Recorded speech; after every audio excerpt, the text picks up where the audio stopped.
நண்பர்கள் அனைவருக்கும் வணக்கம். ப்ரோமோ ஒன்றை நீங்கள் எல்லாருமே பார்த்துருப்பீங்கன்னு நினைக்கிறேன். இதில் என்ன நடந்திருக்கு அப்படின்றத பற்றி தான் நம்ம டிஸ்கஸ் பண்ண போகிறோம். யார் மேலே சரி யார் மேலே தப்புன்றதை பற்றி நம்ம பார்க்க போகிறோம். ஆக்சுவலாக பிரவீன்ராஜ், கனி இவங்க தான் முக்கியமாக அந்த குக்கிங் பண்ணுறதுல பிரதானமாக இருக்காங்க. அவங்க என்ன பண்ண போகிறாங்களாம், உப்பை கொஞ்சம் ஜாஸ்தியாக போட போகிறாங்களாம் வேணும்ட்டே. ஏன்னா அந்த சூப்பர் டீலக்ஸில் இருக்கவங்களுக்கு கொஞ்சம் நல்ல ஃபுட்டு கிடைக்குது, அந்த ஃபுட்டோட அருமையை புரிய வைக்கிறதுக்காக நாங்கள் ஃபன்னியாக ஒன்று பண்ண போகிறோன்ற மாதிரி தான் ஆரம்பிக்கிறாங்க. அதை ஃபன்னியாக பண்ணுறாங்களா இல்லை கண்டென்ட்டுக்காக பண்ணுறாங்களா அப்படின்றது தெரியல. இவங்க நினைச்ச மாதிரியே உப்பை நிறைய போட்டுட்டாங்கல்ல, சுபிக்ஷா அதை சாப்பிட்றாங்க. சாப்பிட்டவங்களுக்கு உப்பு அதிகமாக இருக்கிறது தெரியுது. ஆக்சுவலாக இவங்க பண்ணதுனால சூப்பர் டீலக்ஸ் ஹவுஸில் இருக்கவங்க ரியாக்ட் பண்ணாங்கன்னா அதில் ஒரு நியாயம் இருக்குது. ஏன்னா அவங்க தான் சாப்பிட போகிறாங்க. இந்த ஃபுட்டு இந்த மாதிரி குழப்பம் நடக்கணும்னு தான் பிக் பாஸே நினைக்கிறாரு. காரணம் என்னன்னு பார்த்தீங்கன்னா, நீங்கள் சூப்பர் டீலக்ஸ்க்கு அவங்க கேட்குறதெல்லாம் சமைச்சு தரணும். அப்படி சமைச்சு தரும்போது நீங்கள் டேஸ்ட் கூட பண்ணி பார்க்கக்கூடாது. எப்போவுமே ஒரு சமையல் பண்ணுறோன்னா நம்ம லைட்டாக டேஸ்ட் பண்ணுவோம்ல, அப்போ தான் அது எப்படி இருக்குன்னே தெரியும். ஆனால் நீங்கள் டேஸ்ட் கூட பண்ணாதீங்கன்ற மாதிரி தான் பிக் பாஸ் சொல்கிறாரு. அவர் சொல்கிறதுக்கு காரணம் என்னென்னா, இவங்க டேஸ்ட்டு கூட பார்க்காம சமைக்கிறதுனால கொஞ்சம் மோசமாக இருக்கும். அதனால சூப்பர் டீலக்ஸை சேர்ந்தவங்க கோவப்படுவாங்க, ஒரு இஷ்யூ வரோன்றதுக்காக தான். அந்த இஷ்யூவை இவங்க வாலண்டரியாக உருவாக்குறாங்கன்னு வைங்க, உப்பை எக்ஸ்ட்ரா போட்டு வாலண்டரியா உருவாக்குறாங்க. அப்படி உருவாக்கும் போது சூப்பர் டீலக்ஸ் ஹவுஸ்ல ஒரு 7 பேர் இருக்காங்க. அந்த 7 பேர் கோவப்பட்டா கூட பரவாயில்லைங்க. எப்படிங்க நீங்க ஃபுட்டில் இவ்வளோ உப்பு போடுவீங்க, சரி கொஞ்சம் பார்த்து பண்ணுங்க, நீங்க தண்ணியை ஊற்றி அந்த உப்பை கரைங்க, எங்களுக்கு ஒழுங்கா இருக்கிற மாதிரி தான் வேணும்ட்டு இவங்க 7 பேர் கோவப்பட்டா பரவாயில்லைங்க. டக்குன்னு ஆதிரை கோவப்படுறாங்க. ஆதிரை எல்லா இஷ்யூலையும் பேசுறாங்க, ஓகே நான் ஏத்துக்கிறேன். ஆதிரையே எல்லாத்துலேயுமே பேசணும்னு நினைக்கிறாங்க. அதாவது ஒரு இஷ்யூவே உருவாகலனால சரி, நம்ம கண்டிப்பாக அதில் பேசிடணும், எப்படியாவது நுழைஞ்சிடணும்னு நினைக்கிறாங்க. இது பாசிட்டிவாக சில இடத்துல போயிடும், நிறைய இடத்துல நெகட்டிவாக மாறும். இனி ஆதிரைக்கு வரதுல நிறைய நெகட்டிவ் ஆகும். எப்படி தெரியுமா நெகட்டிவ் ஆகும்? வேற ஏதாவது ஒரு இஷ்யூ நடக்குங்க, அதில் ஆதிரை கொஞ்சம் அமைதியாக இருப்பாங்க. ஏன்னா ஆதிரைக்கு வேண்டியவங்களா இருக்கட்டும்னு வச்சுக்கோங்களேன், கொஞ்சம் அமைதியாக இருக்க வாய்ப்பு இருக்கு. அப்போ எல்லாருமே என்ன தெரியுமா கேட்பாங்க, ஆதிரை அந்த இஷ்யூல நீ பேசின, இந்த இஷ்யூல நீ பேசின, ஏமா இதில் பேசலன்ற மாதிரி ஒரு கேள்வியை கொண்டு வந்துருவாங்க. அதனால ஆதிரை எல்லா விஷயத்திலையும் வேகமா மூக்க நுழைக்கிறத கொஞ்சம் நிறுத்தினா நல்லா இருக்கும். ஏன்னா இங்க ரியாக்ட் பண்ண வேண்டியது யாரு? 7 பேர் இருக்காங்க. அந்த சூப்பர் டீலக்ஸ் ஹவுஸ்ல 7 பேர் இருக்காங்க. நியாயப்படி பார்த்தா ஆரம்பத்திலே யாரு கோவப்பட்டுக்கணும்? அவங்க தானங்க சாப்பிட போறாங்க. அவங்களுக்காக நீங்க எதுக்குங்க பேசுறீங்க? அவங்க சைடில் அவங்க பேச மாட்டாங்களா? அவங்களால, அதாவது இந்த சிக்கனை வாயிலே வைக்க முடியல, இந்த சிக்கன் குழம்பா வாயிலே வைக்க முடியலன்னா அவங்க கேட்க மாட்டாங்களா?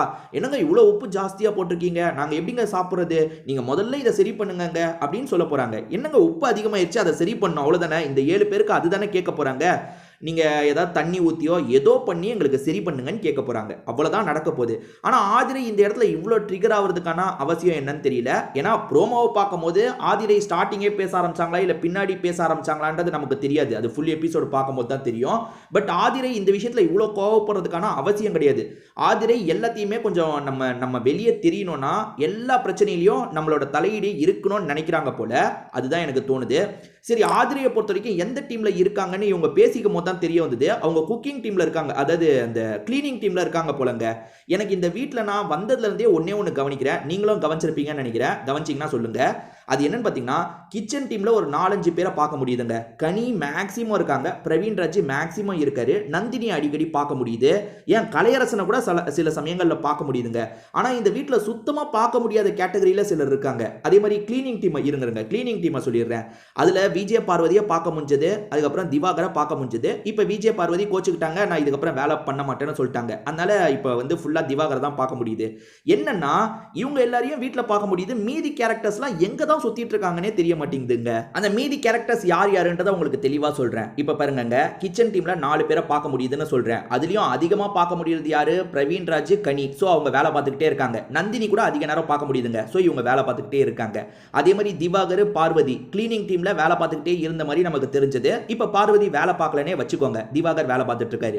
அதே மாதிரி சபரி தண்ணி பிடிக்கிற இடத்துக்கு போயிட்டாரு. நான் சொல்லிட்டு இருக்கிறது எல்லாமே பிக் பாஸ் ஹவுஸை சேர்ந்தவங்க, சூப்பர் டீலக்ஸ் ஹவுஸை சேர்ந்தவங்க வேலையை பார்க்க தேவையில்லை. அவங்க 7 பேர் அப்படியே விட்டுருங்க.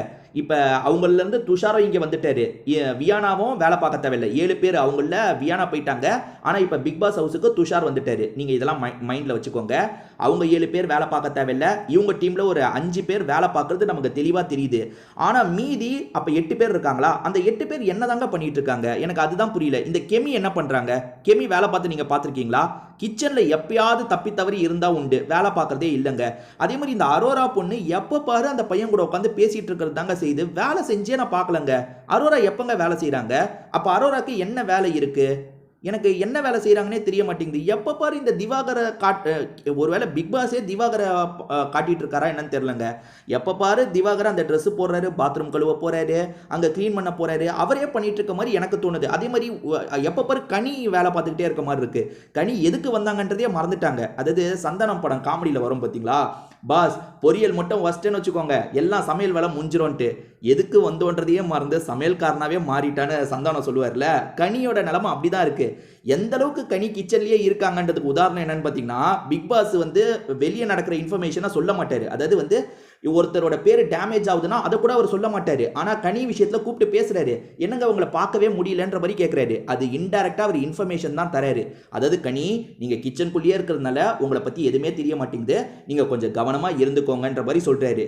ஸோ அந்த அளவுக்கு கனி கிச்சன்லயே இருக்காங்க. இவ்வளோ பேர் கிச்சன்ல இவ்வளோ இன்வால்வ் ஆகுறாங்க, கிளீனிங் ஒர்க்ல இவ்வளோ இன்வால்வ் ஆகுறாங்க. ஆனா அரோரா என்ன பண்றாங்க? ஏன் ஆதிரையே என்ன பண்ணியிருக்காங்க? எனக்கு தெரியலங்க. ஆதிரை என்னங்க பண்ணாங்க? வீட்டில் என்ன வேலை தாங்க பார்க்குறாங்க? அது எனக்கு தெரிய மாட்டேங்குது. சரி, இந்த இஷ்யூக்கு வந்துருவோம். இப்போ நிறைய பேருக்கு என்ன தோணும்னா, ஆதிரை இங்கே கேட்டது சரிதான் தோணும். தப்பில்லைங்க, சரின்னும் சொல்லலாம். ஏன்னா இது ரெண்டு பக்கமும் நியாயம் இருக்கு. ஆதிரை சொன்னது சரின்னு கூட வரலாம். யார் தான் இருந்தால் என்னப்பா, ஃபுட்டை வேஸ்ட் பண்ணுறது தப்பு தானே. அந்த ஃபுட்டை ஆதிரை டீம் சாப்பிட போகிறது இல்லைப்பா. ஃபுட்டை வந்து சூப்பர் டீலக்ஸ் டீம் தான் சாப்பிட போகிறாங்க. ஆனால் என்னதான் இருந்தாலும் இப்போ உப்பு போட்டதுனால ஃபுட்டு வேஸ்ட் ஆயிடுச்சுல. ஆதிரை கேட்டது சரி தானே. ஆதிரை பிரச்சனை பண்ணதில் என்ன தப்பு இருக்குது? நீ எதனால் ஆதிரை பண்ணது சரியில்லைன்னு சொல்கிறேன்னு நீங்கள் கேட்குறது எனக்கு தெளிவாக தெரியுது. நான் வந்து ஆதிரை பேசலாம், எல்லா விஷயத்துலையும் பேசினா இவங்களுக்கே பேக் ஃபயர் ஆகும் தான் சொல்கிறேன். அதே மாதிரி உப்பு அதிகமாக இருக்கிறதுனால ஃபுட்டு வேஸ்ட்லாம் ஆகாதுங்க. அதை மேனேஜ் பண்ணிடலாம். அதாவது கனிக்கு நல்லா சமைக்க தெரியுன்ற பட்சத்தில் அதை ரொம்ப ஈஸியாக மேனேஜ் பண்ணிடுவாங்க. ஒன்றும் இல்லைங்க, இருங்கங்க உப்பு கொஞ்சம் ஜாஸ்தி ஆயிடுச்சாங்க, தண்ணியை வச்சோ இல்லை இன்னும் கொஞ்சம் அதாவது தேவையான காய்கறியோ வெட்டி போட்டு இன்னும் குழம்பு அதிகமாக்கும் போது ஆட்டோமேட்டிக்காக உப்பை குறைச்சிடலாம். அது ஒன்றும் பெரிய விஷயம் கிடையாது. ஸோ அதுக்குள்ளே என்னமோ ஃபுட்டை கீழே போட்ட மாதிரியும் ஃபுட்டை வேஸ்ட் பண்ணுறது, யார் ஃபுட்டை வேஸ்ட் பண்ணால் என்னங்கன்னு இந்த ஆதிரை இவ்வளோ பேசுறதுக்கான அவசியம் இல்லையோன்னு எனக்கு தோணுச்சு. நான் அதுதான் சொல்லணும்னு நினச்சேன். இப்படி பேசுகிற ஆதிரை இதுக்கப்புறம் வர இடத்துல பாருங்க, இந்த மாதிரி பேசி இவங்க ஒரு அட்டென்ஷனை கிராப் பண்ணுறாங்களே. சபரி பாருங்க, எந்த இடத்துலையும் பேச மாட்டாரு. அவர்கிட்ட அது ஒரு பிரச்சனையா இருக்கு. எந்த ஒரு இஷ்யூலையுமே பேச மாட்டாரு. அவரோட வேலையை மட்டும் ஒழுங்கா செய்யறாரு போல. பிக் பாஸை பொறுத்த வரைக்கும் நீங்க வேலையை ஒழுங்கா செஞ்சா வெளியே தெரியவே மாட்டீங்க. காரணம் என்னன்னா, 24 மணி நேரத்தில் நீங்க 10 மணி நேரம் கூட வேலை செய்யலாம். ஆனால் வெளியே வந்து 1 மணி நேரம் தானே பார்ப்பாங்க. நீங்க அதிகமாக வேலை செஞ்சதா உங்களுக்கு தெரியாது. ஸோ சபரி வந்து பேச வேண்டிய இடத்துல பேசணும், அப்படி பேசாம இருக்காரு. ஆனால் ஆதிரை எல்லா இடத்துலையும் பேச ஆரம்பிச்சிட்டாங்க. இப்போ என்னன்னு தெரியல, ஒரு கடைசி 2 நாள்னு நினைக்கிறேன். முதல் 2 நாள் கூட பேசல. இப்ப கடைசி 2 நாள் எல்லா இஷ்யூலையும் பேச ஆரம்பிச்சிட்டாங்க. இப்படி பேசிக்கிட்டே இருக்கிறது இவங்களுக்கே நிச்சயமா பேக் ஃபயர் ஆகும். எங்க தெரியுமா ஆகும்? சப்போஸ் வேற ஒரு இஷ்யூல பேசாம இருக்காங்கன்னா அப்ப எல்லாருமே இவங்க பக்கம் திரும்புவாங்க. என்னங்க ஆதிரை எல்லாத்தையும் ஒரு கருத்தை சொல்லுவீங்களா, இதுக்கு உங்க கருத்தை சொல்லுங்க, இதுக்கு உங்களோட கருத்தை சொல்லுங்க, என்ன அதுக்கு நான் பேசுனீங்க இதுக்கு நான் பேசலன்ற மாதிரி ஆதிரையை இதுக்கப்புறம் எவ்வளவு இழுப்பாங்க பாருங்க. இது கண்டிப்பா நடக்க தான் போகுது. போக போக நீங்களும் பார்ப்பீங்க. இதுல ஆதிரை பண்ணது சரியா இல்லையான்றது நீங்க தெளிவா கமெண்ட் செக்ஷன்ல சொல்லுங்க.